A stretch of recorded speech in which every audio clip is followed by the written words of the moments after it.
नमस्कार प्रिय दर्शक बंधु सरकार तरफ आसला बड़ खबर। जदि आप जड़े कृषक तेज आपण जमी जलसेचन आपण गोटे मगणा पंप लगे पारे जहाँकि डॉक्यूमेंट्स सरकार को दे तेज दर्शक बंधु यही स्कीम रे आपण बेनिफिट रोचे जहाँकि आपणकर सब्सिडी मिलूँ जोटा रोचे आपणकर 20,000 ରୁ 40,000 टंका पर्यंत। तेज दर्शक बंधु आसतु जाना आपड़ किपरि भाव में अति सहजरे सरकार तरफ यही फ्री स्कीम टी आपण अकाउंट रे नहीं पारे। नमस्कार प्रिय दर्शक बंधु ओडिशार समस्त गरीब चाषी मानक पई सरकार तरफ बहुत बड़ स्कीम आछि जो स्कीम रे प्रत्येक कृषक माने निज जमी रे जलसेचन पई पानी पंप मागणा नै परिबे एवं सेही पानी पंप रो सब्सिडी आपन को भी मिलिबो। ते पानी पंप पई मिलिबो सब्सिडी चाषी पई खबर पानी पंप पई मिलिबो सब्सिडी टंका। दर्शक बंधु आपन किपरि भाबरे एही पानी पंप टी आपन को जमी रे लगाई परिबे मु वीडियो रे आपन को स्टेप बाय स्टेप बतेबी। दर्शक बंधु चाषीटीए चाष करने कम कष्ट कर चाष पई उपयुक्त जमी सार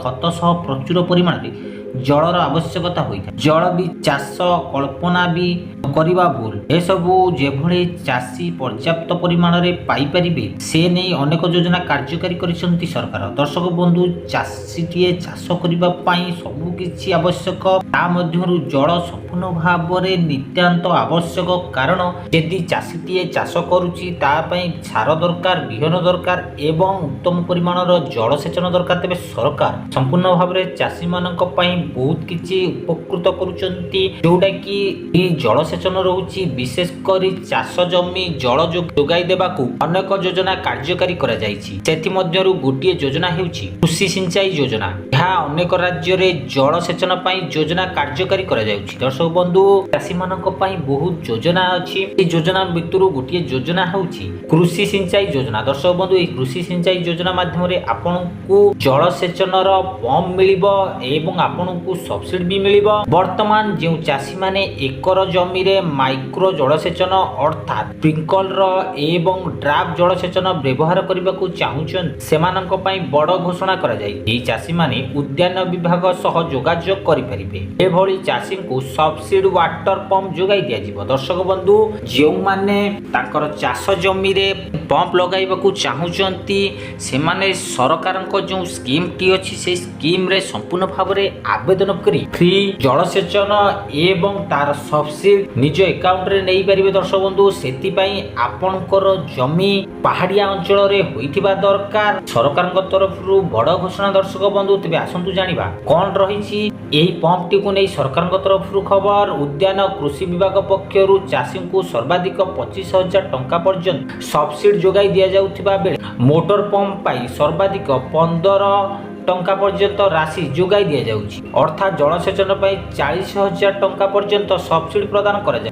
दर्शक बंधु एठी रहउछि चाषी को सर्वाधिक 25,000 टंका पर्यंत सब्सिडी मिलुछि एवं 40,000 टंका पर्यंत सब्सिडी भी मिली पारे बोली पोस्ट माध्यम रे कहा जाउछि। तेबे दर्शक बंधु केउ कृषक माने एही फ्री स्कीम रे आवेदन करि परिबे एवं आपण किपरि भाव रे ऑनलाइन रे एही जलसेचन टी आपण को जमी रे लगाई परिबे ओ वीडियो माध्यम रे आपण को स्टेप बाय स्टेप कहिबे। दर्शक बंधु एही योजना रा आवेदन प्रक्रिया आरंभ हो जाइछि। गत मार्च 1 तारिख रु एतिपई आवेदन आरंभ हो जाय। आपण एहार किभरि लाभ पारिबे ताहाकु नै विस्तृत रे जानतु। वर्तमान सुधा 100 रु अधिक चाषी एतिपई आवेदन करि सारिछन। दर्शक बंधु एही स्कीम टी मार्च 1 तारिख टू स्टार्ट होई सारिछि एवं आपण किभरि भाव एही स्कीम रो बेनिफिट नै पारिबे ए केते जण चाषी एतिरे आवेदन करि पारिबे। वर्तमान सुधा 100 रु अधिक चाषी एही स्कीम रो आवेदन करि साइलेनी। आपनक मन भितरे रहितबो कोन कोन डॉक्यूमेंट सब दरकार मु वीडियो माध्यम रे आपन कहबी।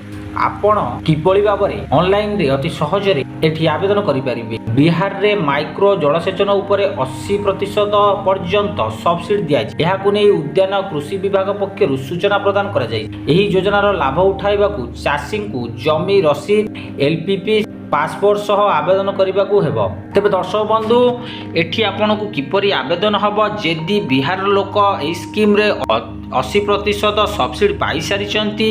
ତେବେ ଓଡ଼ିଶାରେ ବର୍ତ୍ତମାନ ଆପଣ ଯଦି ଏହି ସ୍କିମ୍ ଉଠାଇବାକୁ ଚାହୁଁଛନ୍ତି ତେବେ ଆପଣଙ୍କର ଜମିର ରସିଦ ଦେବାକୁ ପଡ଼ିବ ଏବଂ ଆପଣଙ୍କର ପାସପୋର୍ଟ ସାଇଜ୍ ଫଟୋ ଦେବାକୁ ପଡ଼ିବ ଏବଂ ଆପଣଙ୍କର ଡକୁମେଣ୍ଟସ ଦେବାକୁ ପଡ଼ିବ, ଯେଉଁଟାକି ଆଧାର କାର୍ଡ଼ ରହିବ, ଭୋଟର କାର୍ଡ଼ ରହିବ, ବ୍ୟାଙ୍କ ପାସବୁକ୍ ରହିବ। ଦର୍ଶକ ବନ୍ଧୁ, ତେବେ ଆସନ୍ତୁ ଜାଣିବା ଆଉ କ'ଣ ରହିଛି ଏହି ଗଭର୍ଣ୍ଣମେଣ୍ଟ ସ୍କିମ୍ର ସରକାରଙ୍କ ତରଫରୁ ଖବର।